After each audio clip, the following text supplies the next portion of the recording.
semuanya, selamat pagi. Seperti kata pepatah, tak kenal maka tak sayang. Jadi, perkenalkan, nama saya Imelda Salva Mela Ardeni. Saya dari Prodi Pendidikan Guru Sekolah Dasar. Nah, di pagi yang cukup cerah ini, izinkan saya untuk mempresentasikan fikih jual beli dalam Islam. Nah, teman-teman di sini ada yang tahu apa sih fikih jual beli dalam Islam itu? Nah, jadi fikih jual beli dalam Islam itu adalah disebut juga dengan al-bai'. Al-bai' itu berarti menjual, mengganti, atau menukar sesuatu dengan sesuatu yang lain. Dalam Islam, jual beli merupakan aktivitas perdagangan yang melibatkan pembelian secara sukarela berdasarkan informasi namun tanpa paksaan. Jual beli dalam Islam diatur berdasarkan nilai-nilai yang ada dalam Al-Quran dan Sunnah, sehingga berorientasi agar tidak melemahkan satu sama lain dan saling menguntungkan kedua belah pihak. Jadi nggak ada yang rugi ya guys ya. Nah, jual beli dalam Islam menurut mazhab Hanafi. Apa itu? Jual beli merupakan pertukaran harta dengan memakai metode tertentu. Nah, yang kedua itu berdasarkan mazhab Syafi'i. Jual beli adalah pertukaran harta benda yang dapat dikelola dan disertai ijab qabul sesuai dengan syariat Islam. Nah, selanjutnya hukum jual beli dalam Islam. Hukum jual beli diatur menurut Al-Quran dan hadis. 1. Hukum jual beli dalam Islam menurut Al-Quran. Menurut Al-Quran, jual beli merupakan kegiatan halal yang dilakukan dalam agama Islam. Hal ini menyantumkan dalam surat Al-Baqarah pada ayat 275. Adapun arti ayat tersebut sebagai berikut. Padahal Allah telah menghalalkan jual beli dan mengharapkan riba. Lalu hukum jual beli yang kedua dalam Islam menurut hadis. Menurut hadis riwayat Al-Bazar, Nabi Muhammad pernah bersabda mengenai hukum jual beli. Dalam hadis ini dinyatakan bahwa jual beli yang mabrur adalah salah satu pekerjaan terbaik. Adapun mabrur menunjuk kepada kegiatan yang terhindar dari tindakan menipu orang lain. Lalu, rukun jual beli dalam Islam. Terdapat rukun jual beli dalam ajaran Islam. Nah, teman-teman, dalam ajaran jual beli dalam ajaran Islam itu adalah ada rukunnya. Jika rukun tidak terpenuhi, maka jual beli itu tidak dianggap sah, gitu teman-teman. Nah, apa aja sih rukun jual beli dalam Islam itu? Oke, pastinya kalau jual beli itu harus ada penjual dan pembeli ya. Nomor 2, harus ada barang yang dijual. Lalu harus ada nilai tukar yang dapat menggantikan barang. Jadi ada barang, ada uang gitu teman-teman. Harus ada ijab qabul yang dapat menggantikan barang. Jadi ini maksudnya harus ada omongan sebelumnya bagaimana ini lalu bagaimana itu. Itu ya teman-teman untuk rukun jual beli dalam Islam. Nah, lalu syarat jual beli itu apa aja sih teman-teman? Nah, di sini syarat jual beli dalam Islam itu, satu, penjual dan pembeli harus balik atau dewasa, berakal sehat dan tidak boros. Nah, itu teman-teman. Lalu yang kedua, jual beli dilakukan atas kehendak sendiri ya teman-teman. Jadi nggak boleh tuh memaksa kamu harus beli ini. Kalau nggak beli gini, itu nggak boleh ya teman-teman. Syarat jual beli dalam Islam yang ketiga, barang yang dijual harus ada saat transaksi serta jelas dan dapat dilihat oleh kedua pihak. Jadi barangnya itu nyata ya teman-teman, harus di depan mata kita ini barangnya. Bagaimana bentuknya? Terus itu barang ini tuh gimana menurut kita? Mau bagus layak kita beli apa enggak gitu ya teman-teman. Lalu yang keempat, barang yang dijual harus bermanfaat. Nah, harus bermanfaat ini tuh buat yang beli aja. Yang beli aja tuh harusnya kamu beli dan bisa lihat sendiri gimana itu barang manfaat apa enggak buat diri sendiri gitu ya kan.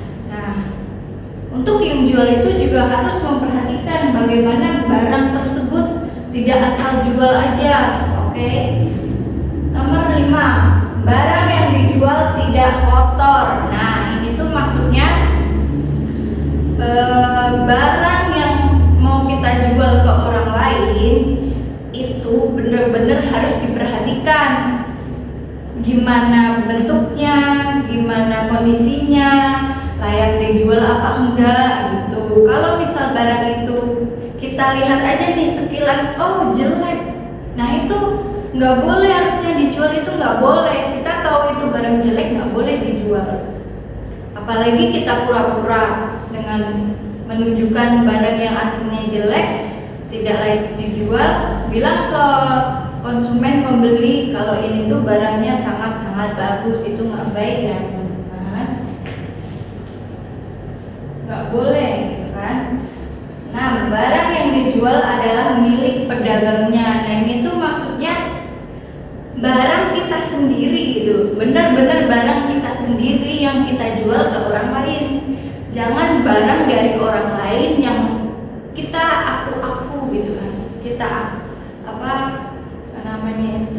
kita akui kalau itu barang kita, padahal bukan gitu kan. Macam-macam jual beli yang dilarang dalam Islam. 1. Jual beli hasil tanaman yang belum tampak panennya, sebab akhirnya tanaman itu bisa gagal panen di kemudian hari. 2. Jual beli barang haram seperti darah, bangkai, dan daging babi. Kalau ini jelas ya teman-teman. Nomor 3. Jual beli sprema hewan, sebab kadarnya tidak diketahui dan bentuknya tak bisa diterima. Kalau yang ini kan masih dalam kayak angan-angan ya, ada tidaknya gitu kan. Lalu 4. Jual beli anak binatang, padahal masih dalam perut induknya. Pasalnya belum tentu anak hewan tersebut lahir. Itu teman-teman. Lalu jual beli barang yang belum sepenuhnya dimiliki. Jadi barang ini sebenarnya barang orang lain, tapi sudah kita anggap milik kita sendiri, padahal dari orang lain itu belum memberikan barang itu kepada kita. Nah, itu nggak boleh juga. Jual beli yang tidak pasti atau gahar, sebab hasil jual beli ini hanya mengandalkan spekulasi. Lalu selanjutnya, jual beli yang sah tapi dilarang dalam Islam. 1. Jual beli saat sedang khutbah dan atau salat Jumat. 2. Jual beli yang dilakukan dengan menghadap penjual sebelum masuk pasar. Itu sah ya teman-teman, memberhentikan penjual. Kita mau beli nih, biar misal kadang kan kita stop di sini aja lah biar nggak kejauhan masuk gitu kan. Itu sah teman-teman, boleh-boleh saja. Tapi sebenarnya itu dilarang gitu. Terus 3. Jual beli yang dilakukan Empat, jual beli yang dilakukan dengan mengurangi timbangan. Nah, kalau ini kan masih banyak ya teman-teman, banyak terjadi di manapun, agar dari kitanya, dari yang menjual ini dapat keuntungan banyak gitu kan, mengurangi timbangan. Harusnya 1 kilo, dilihat dari kitanya 1 kilo, padahal itu aslinya 800 gram. Oh, itu nggak boleh teman-teman. Kalau saya tahu gitu kan, saya pasti marah banget sama itu yang jual. Tapi apalah daya kita pembeli kan kadang nggak mau ribet. Oke, tinggal bayar gitu ya teman-teman. Padahal aslinya itu dicurangin sama penjualnya. Lanjut. 5. Jual beli yang dilakukan dengan mengecoh atau menipu pelanggan. Itu maksudnya barang yang kita jual itu nggak sepenuhnya sesuai dengan apa yang kita katakan kepada yang beli. Misal kita menjual sebuah makanan. Sebuah makanan ini kita bilang kalau ini tuh makanannya fresh, baru dibuat semalam dengan bahan-bahan ekonomis yang limited gitu kan. Padahal aslinya makanan itu makanan yang dijual kemarin tapi belum laku dijual lagi. Entah gimana caranya biar menarik pelanggan, si penjual ngomongnya begitu biar pelanggannya itu tertarik sehingga beli makanan di kita. Terus kayak barang dibilang ini barangnya awet, tahan lama 1 tahun, tahunnya 3 hari dipakai sudah rusak gitu teman-teman. Nomor 6, jual beli barang yang sebelumnya sudah dipesan oleh orang lain. Nah, maksudnya ini ada orang, kita kan jual nih, terus ada orang, Mbak, saya mau beli barang ini ya, tolong disimpan dulu, besok saya ambil. Nah, terus ada lagi nih, 1 orang datang, bilang ke mbaknya, ke yang jual, Mbak, saya mau beli barang ini ya, saya bayar sekarang. Nah, barangnya itu langsung dikasihkan yang udah bayar. Itu nggak boleh ya teman-teman, karena kitanya ini sudah menjanjikan ke pembeli satunya yang mau diambil besok gitu. Nggak boleh itu ya teman-teman. Sebenarnya sah, ya kan, sah-sah aja, tapi kan itu dilarang, sebaiknya jangan gitu, karena kita ini sudah menjanjikan ke orang lain gitu. Akad jual beli yang sesuai dengan syariat Islam. 1. Musyarakah, yaitu akad yang dilakukan antara pengumpul modal usaha. Pengumpul modal usaha. 2. Wadiyah, yaitu akad yang dilakukan jika ada penitipan barang kepada salah satu pihak. 3. Wakalah, yaitu akad yang menjadi pengikat antara kedua pihak. 4. Kafalah, yaitu akad yang mengatur jaminan dalam proses jual beli. 5. Qard, yaitu akad yang mengatur pemberian pinjaman ke nasabah. 6. Hawalah, yaitu akad yang mengatur pengalihan utang. 7. Ran, yaitu akad yang mirip penggadaian. 8. Ijarah, yaitu akad yang mengatur pengalihan hak guna barang. 9. Mudarabah. Mudarabah itu akad yang dilakukan antara pengelola modal dan pemilik. 10. Istisana, yaitu akad proses transaksi dan pembayarannya disepakati pembeli. Nah, yang terakhir itu murabahah, yaitu akad yang harga jual dan keuntungannya disepakati kedua belah pihak. Oke, lanjut. Nah, itu tadi ya teman-teman, jual beli dalam agama Islam. Nah, sekarang kita masuk dalam jual beli agama Katolik atau dalam gereja Katolik.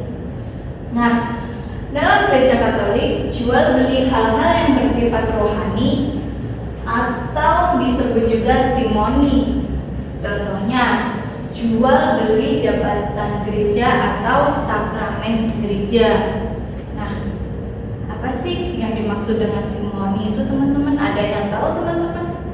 Apa itu simoni? Simoni merupakan dosa dalam tradisi gereja Katolik. Simoni dapat terjadi ketika ada pihak yang menjual atau membeli jabatan gereja atau sakramen. Salah satu faktor yang memicu terjadinya reformasi gereja adalah praktik jual beli akhlak atau surat pengampunan dosa. Penyalahgunaan indulgensi pada masa abad pertengahan juga menjadi percikan yang mengilhami 95 tesis Martin Luther. Lalu, apa sih yang dimaksud akhlak itu teman-teman sebelum masuk? Nah, adakah teman-teman yang tahu apa itu yang dimaksud akhlak? Oke. Akhlak adalah jual beli surat pengampunan dosa. Nah, sedangkan indulgensi tadi adalah penghapusan hukuman atau siksa dosa sementara karena dosa-dosa yang telah mendapatkan ampunan. Pada masa itu, praktik jual beli akhlak ditentang oleh Martin Luther, seorang pastor dari Jerman. Luther tidak mendapat prinsip pengajaran tentang indulgensi, tapi ia menentang penerapannya karena adanya transaksi untuk mendapatkan surat pengampunan dosa tersebut. Penyalahgunaan indulgensi pada masa abad pertengahan menjadi percikan yang mengilhami 95 tesis Martin Luther. Perbedaan paham masalah pengampunan dosa yang dilakukan Paus inilah yang melatar belakangi lahirnya sekte Protestan. Oke, lanjut. Oke, kita lanjut. Contoh jual beli yang dapat diterima dalam perspektif gereja Katolik. 1. Jual beli barang kebutuhan pokok. Gereja Katolik mendorong umatnya untuk memenuhi kebutuhan pokok masyarakat seperti makanan, pakaian, dan tempat tinggal. Jual beli barang ini dapat dilakukan dengan harga yang wajar dan tidak mengambil keuntungan yang berlebihan dari kebutuhan orang lain. Jadi kita menjualnya itu sesuai ya teman-teman. Ini nggak cuma di dalam ajaran gereja Katolik aja, tapi semuanya dalam jual beli itu harus sesuai dengan kenyataannya. Kalaupun mau ngambil untung, ngambilnya sewajarnya aja gitu kan. 2. Donasi dan amal. Gereja Katolik sangat menganjurkan umatnya untuk berbagi dengan sesama, terutama kepada mereka yang membutuhkan.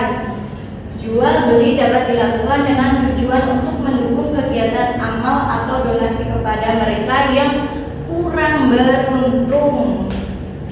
Lalu untuk contoh jual belinya apalagi ada transaksi bisnis yang adil. Dalam melakukan transaksi bisnis, gereja Katolik mengajarkan pentingnya berlaku adil dan jujur. Nah, kalau adil dan jujur itu sebenarnya juga nggak di dalam Katolik aja ya teman-teman. Semua agama di Indonesia ini, di dunia gitu kan khususnya.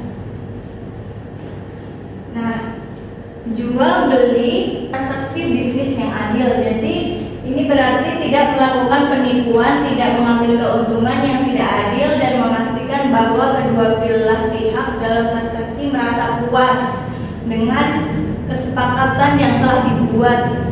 Nah, jadi sebelum membeli dan dijual itu harus ada kesepakatan, omongan gitu. Kalau barang ini seperti ini seperti ini gitu. Lalu yang keempat, pemberdayaan ekonomi lokal. Gereja Katolik juga mendorong umatnya untuk mendukung ekonomi lokal dan memberdayakan masyarakat setempat melalui jual beli produk-produk lokal. Nah, ini biasanya ke UMKM ya teman-teman. Kita tuh lebih mengutamakan dari hasil mereka masing-masing gitu kan, dalam buatan mereka, hasil apa yang mereka buat, biar produk-produk lokal ini tuh tidak tersaingi dengan produk luar yang ya bisa dibilang lebih bagus, tapi produk lokal ini juga nggak kalah bagus ya teman-teman. Jadi dapat membantu meningkatkan kesejahteraan masyarakat dan melestarikan budaya lokal.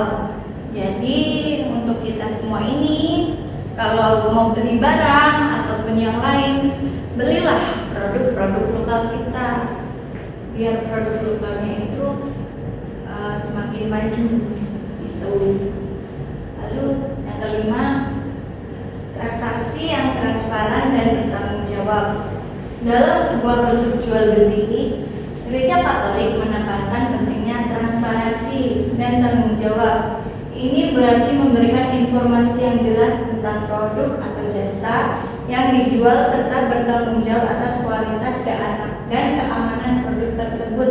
Nah, seperti tadi teman-teman, kita itu menjual itu harus menyampaikan kepada yang beli itu sesuai dengan barangnya, tidak menambahkan, tidak mengurangkan. Jadi benar-benar informasi yang kita sampaikan itu sesuai dengan barangnya, itu sesuai dengan kualitas barang itu teman-teman. Nah, sebelum saya tutup presentasi ini, adakah dari teman-teman yang ingin bertanya atau ingin ditanyakan tentang jual beli dalam Islam dan jual beli dalam Gereja Katolik? Oke, adakah yang ingin ditanya teman-teman? Kalau tidak ada? Nggak ada? Nggak ada? Oke, kalau tidak ada, saya akhiri. Demikian presentasi dari saya. Apabila ada kesalahan kata dan perbuatan yang tidak disengaja maupun disengaja, saya minta maaf setulus-tulusnya dan saya izin pamit. Terima kasih, selamat pagi, selamat beraktivitas kembali, semoga selalu dalam keadaan